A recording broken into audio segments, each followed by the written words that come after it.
नमस्कार, जोहार। तो भारत मित्र देख रहे हैं आप। मेरा नाम अभिषेक भारती है और सहयोगी आरती हमारे साथ जुड़ी हुई है। घाटशिला उपचुनाव को लेकर के राजनीति तेज हो चुकी है, लेकिन घाटशिला का पेच इतना आसान नहीं है जितना आसान नजर आ रहा है। घाटशिला से सोमेश सोरेन जेएमएम के, चूंकि उनके पिता रामदास सोरेन मंत्री भी थे, घाटशिला से विधायक भी थे, उनके निधन के बाद स्वाभाविक तर्ज पर यह माना जा रहा है कि सोमेश सोरेन को कुछ दिनों में नवरात्र खत्म होने के बाद मंत्री पद की शपथ दिलाने के साथ घाटशिला से उम्मीदवार भी घोषित कर ही दिया जाएगा। हालांकि अभी वक्त है उपचुनाव में, लेकिन इसी बीच अब दो बातें। एक, प्रदीप कुमार बालबुचू कांग्रेस के, जो वहां से माफ कीजिए, जो वहां से विधायक रह चुके हैं। प्रदीप कुमार बालमुचू को अब कांग्रेस की तरफ से यह कह दिया गया कि भाई वो सीट जेएमएम की थी, तो आपको बहुत ज्यादा नहीं करना है, जो भी प्रत्याशी वहां से रहेगा आपको उसका सपोर्ट करना है। इसी बीच अब मुश्किल बीजेपी में है। चंपाई सोरेन अपने बेटे के लिए वहां से फिर से मेहनत करते, मशक्कत करते नजर आ रहे हैं, लेकिन और भी कई नाम है जिन नामों को लेकर के वहां चर्चा चल रही है।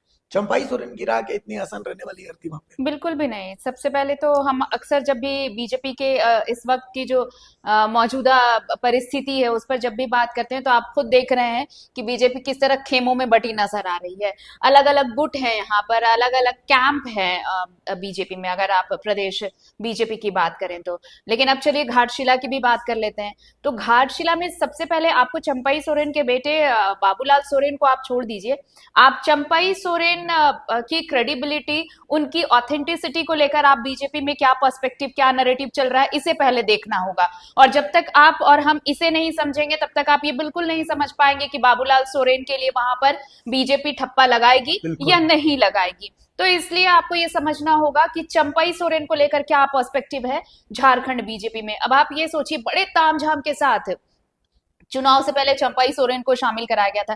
मकसद यही था ना कि संताली का संथाल और सबसे कोल्हान, कुल्हान, उसका सबसे बड़ा आदिवासी चेहरा उस वक्त चंपई सोरेन बिल्कुल। थे। तो चंपई सोरेन को अगर बीजेपी लेकर आती है तो वहां के जो एसटी वोटर्स हैं उनको साध पाएगी। कोल्हान में जिस तरह से कमजोर पड़ रही थी बीजेपी, संताल में कमजोर पड़ रही थी, तो शायद चंपई सोरेन आएंगे तो एक बड़ा उन्हें फायदा होगा। चूंकि 2019 का चुनाव हार गए थे तो उन्हें लगा कि 2024 में ये एक तुरुप का इक्का हो सकते हैं चंपई सोरेन। लेकिन सबको पता है कि बीजेपी के हाथ कुछ लगा नहीं, कुछ खास नहीं। हालांकि ये और बात है कि चंपई सोरेन अपनी सीट बचा गए। अब आइए वहां से जब उनकी सियासत बीजेपी में शुरू होती है, बहुत सारे ऐसे मौके आए जहां पर चंपई सोरेन अलग थलग पड़े नजर आए। अभी नगड़ी का ही मामला देख लीजिए, जब वो हाउस अरेस्ट हुए थे तो आपको प्रदेश बीजेपी का कोई ऐसा बड़ा नेता आपको नजर नहीं आया था जो उनके सुर में लाता नजर आया हो, या उनके कहते हैं ना कि स्टैंड बाय में रहना, उनके लिए स्टैंड लेना, ऐसा कुछ भी आपको कोई भी चेहरा नजर नहीं आया। चाहे वो बाबूलाल मरांडी रहे हो, दीपक प्रकाश रहे हो, या फिर कोई भी जो बड़ा चेहरा इधर आपको दिखता है, कोई नहीं दिखा होगा। तो आप ये कैसे सोच सकते हैं कि जब चंपई की क्रेडिबिलिटी पर वहां सवाल उठ रहा है, जब चंपई को तरजीह कितनी दी जा रही है ये आपको पता है, तो क्या घाटशिला में बीजेपी बाबूलाल सोरेन पर दांव खेलने के मूड में होगी? मुझे तो यह कतई नहीं लगता। इसमें अच्छा, इसमें 90% मुझे संदेह लगता एक है। गणित और समझिए। हम्म। बाबूलाल मरांडी कतई नहीं, चंपाई सोरेन जब से आए हैं बाबूलाल मरांडी कंफर्टेबल नहीं है उनको लेकर के। हम्म।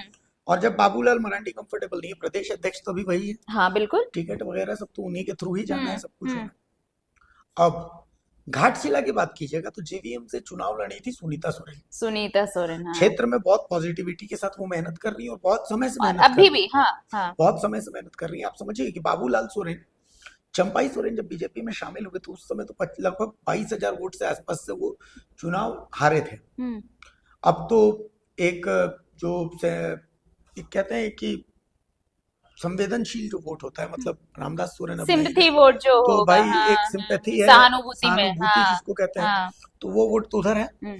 अब आप इसको ऐसे समझिए कि बाबूलाल सोरेन की इमेज, हम्म। बाबूलाल सोरेन के लिए घाटशिला एक नया क्षेत्र था। हम्म। बाबूलाल सोरेन के दो उपलब्धियां, एक उपलब्धि ये कि वो चंपाई सोरेन के बेटे हैं, हम्म। दूसरा कि वो संताली आदिवासी। हम्म। इसके अलावा घाटशिला से उनका बहुत सरोकार रहा था नहीं। हम्म। हालांकि अभी छोटे छोटे ग्रुप्स में बाबूलाल सोरेन वहां मेहनत कर रहे हैं, बहुत मेहनत कर रहे हैं, इसमें कोई शक नहीं। हम्म। लेकिन जो पिछले 10 सालों से वहां मेहनत कर रही है हम्म। सुनीता सोरेन, हम्म। पेशे से एक चिकित्सक है हम्म। और सामाजिक कार्यों में बढ़ चढ़ करके हिस्सा लेती है, बाबूलाल मरांडी के गुट की है, उनके कैडर की है। सबसे बड़ी बाबूलाल बात, मरांडी के इन वोट से। सारे कैरेक्टरिस्टिक्स में सबसे बड़ा चीज झारखंड जो है, विकास मोर्चा हाँ। के लिए उन्होंने चुनाव भी लड़ा घाटशिला से, और हम्म, सबसे बड़ी बात कि बहुत कंस्ट्रक्टिव राजनीति करते हैं। मतलब आप उनके मुंह से कभी कोई विवादित बयान नहीं सुनेंगी। आप देखेंगे कि वो हमेशा पॉजिटिव बातें करती हैं, पढ़ी लिखी हैं, तो इस तरीके की सारी चीजें भी हैं। तो सुनीता सोरेन हो गई, रमेश हांसदा, हम्म, चंपाई सोरेन जब बीजेपी में आए उसके बाद सरायकेला सीट से रमेश हांसदा ने बहुत मेहनत की थी।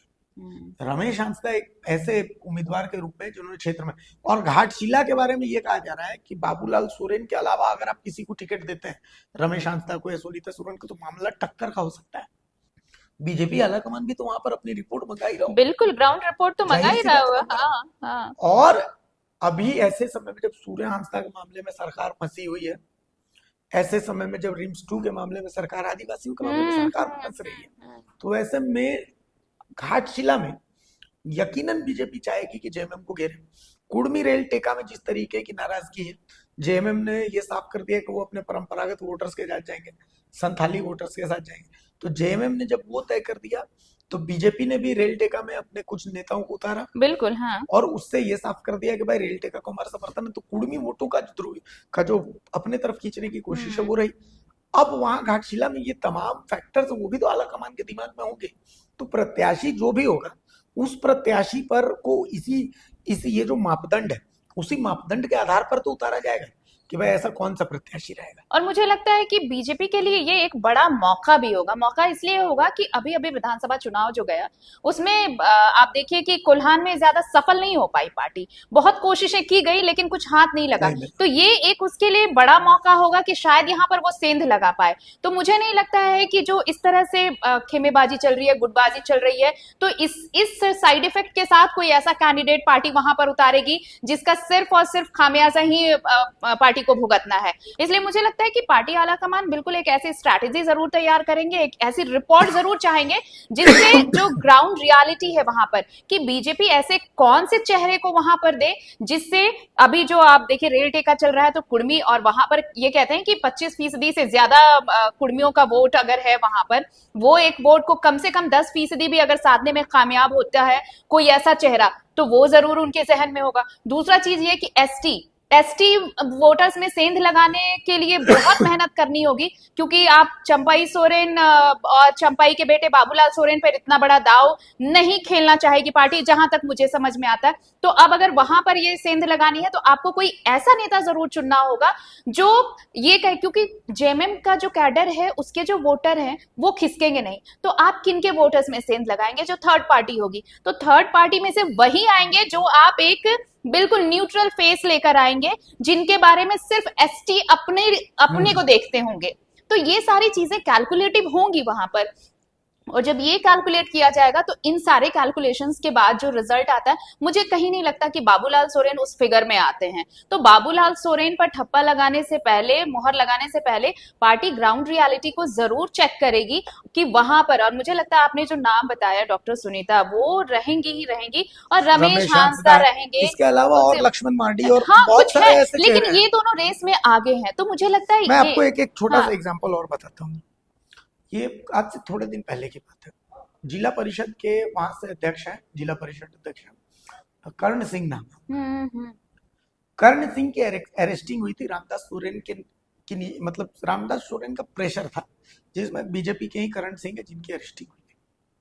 मामला एक बिल्डर के द्वारा सारा कुछ करने का, सरयू राय ने इस मामले में जबरदस्त आवाज उठाई थी। करण सिंह भी एक बहुत स्ट्रॉन्ग फैक्टर है वहां के। वो जिला परिषद का अगर चुनाव लड़ते हैं, चुनाव जीतते हैं, तो करण सिंह का फैक्टर ऐसा थोड़ी है कि कोई कमजोर रहेगा। तो रांची से बीजेपी का कोई नेता उसको आवाज, करण सिंह के लिए आवाज उठाने नहीं है। करण सिंह को जेल में रहना पड़ा, अब करण सिंह जेल के बाहर है। ये सब छोटे छोटे फैक्टर्स हैं जिन फैक्टर्स को हम लोग इग्नोर कर दे रहे हैं। हम लोग उसको इग्नोर, करण सिंह राजपूत, वो वहां पर है, राजपूत नेता, और सवर्ण समाज में उनकी जबरदस्त पैठ है, और प्रत्याशी वो वहां पर अगर ढंग का नहीं मिला तो फिर वो वोट वो छिटकेगा। वोट छिटकेगा वहां हाँ। पर। ठीक है, तो करण वहां पर प्रत्याशी और आपको, भारती, जैसे अगर वो सवर्ण वोटर हैं तो ये भी सबको पता है कि वो किसके वोटर हैं। इसीलिए और अगर आपने उस वक्त जब आप कैंडिडेट देते वक्त इस खेमे का ख्याल नहीं रखते, इस गुट का ख्याल नहीं रखेंगे, तो फिर ये सीधे सीधे ये वोटर्स आपसे कट ऑफ हो जाएंगे। बिल्कुल। तो उस वक्त ये चीजें जो होंगी वो आपको आपके लिए सेटबैक होंगी। तो यही मैं कह रही थी, एक ऐसा चेहरा जरूर ढूंढना होगा जो यूनिवर्सल हो, फिट हो यहाँ पर, जो और जेएमएम से ज्यादा चुनौती बीजेपी के लिए घाटशिला के बिल्कुल उपचुनाव। बिल्कुल बिल्कुल। जेएमएम से ज्यादा जेएमएम के पास तो चले लेते कि एक या दो ऑप्शन है, पर बीजेपी के पास तो पूरी फेहरिस्त पूरी है। फेहरिस्त है। और बीजेपी के पास फेहरिस्त है, और जो भी वो टिकट अनाउंस करेंगे उसके आगे चुनाव जीते या नहीं जीते, लेकिन उसके बाद उसके पोस्ट इलेक्शन जो इफेक्ट्स होंगे, भाई उसके बाद चंपाई सोरेन क्या तय करते हैं। ये भी कहा जा रहा है कि चंपाई और जयराम की नजदीकियां बढ़ रही हैं, तो क्या बाबूलाल सोरेन को अगर बीजेपी से टिकट नहीं मिलता है तो वो जेल के एम से भी टिकट लेने की सोच सकते हैं, क्योंकि ऐसा कहा जा रहा है कि चुनाव होगा तो दो चेहरे हैं वो चुनाव में दिखेंगे आपको, चाहे वो सिंबल कोई सा भी हो। एक तो बाबूलाल सोरेन, दूसरे रमेश हांसदा, वो चुनाव में आपको खड़े दिखेंगे चाहे टिकट कोई सा भी नजर आए।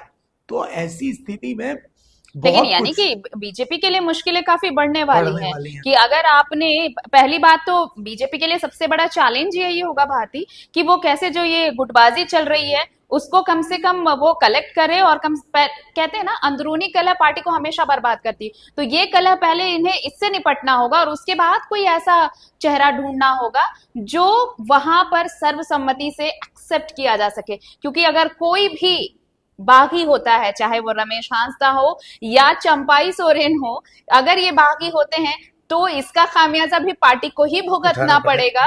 क्योंकि जेएमएम के लिए ये सिर्फ, जेएमएम के लिए पलड़ा दोनों तरफ से मुझे लगता है कि जेएमएम के लिए ही ये भारी है। इसलिए भारी है क्योंकि अगर बीजेपी, अगर बाबूलाल सोरेन या रमेश हांसदा या सुनीता इन पर अगर दाव नहीं भी लगाती है, कोई और चेहरा लेकर आती है, तो भी मुश्किल बढ़ेगी और इसका फायदा जेएमएम को मिलेगा। और अगर जेएलकेएम से बाबूलाल सोरेन अपना दाव खेलते हैं तो भी इसका फायदा सीधे तौर पर जेएमएम को ही मिलेगा, बीजेपी को ही नुकसान उठाना पड़ेगा, ये तो तय है।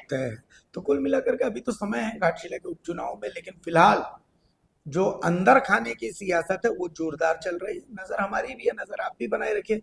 आपको क्या लगता है घाटशिला के उपचुनाव में क्या कुछ होने वाला है, कौन कौन प्रत्याशी हो सकते हैं, हमें कमेंट्स में जरूर बताइए, ताकि हम भी उसको लेकर के अगला जो हमारा डिस्कशन होगा उस डिस्कशन में हम इसको जो है आपके सुझावों को बिल्कुल। और घाटशिला में बेहतर कौन करेगा, आपकी तरफ से क्या राय है? क्या मतलब जेएमएम को इसमें डायरेक्टली सिंपैथी वोट मिलने वाला है, सहानुभूति वोट डायरेक्टली उसे फायदा पहुंचाने वाला है? इस पर आपकी क्या प्रतिक्रिया है, ये भी जरूर बताइए। बहरहाल खबरों की खबर के लिए बने रहिए हमारे साथ, देखते रहिए भारत मित्र। नमस्कार, जोहार।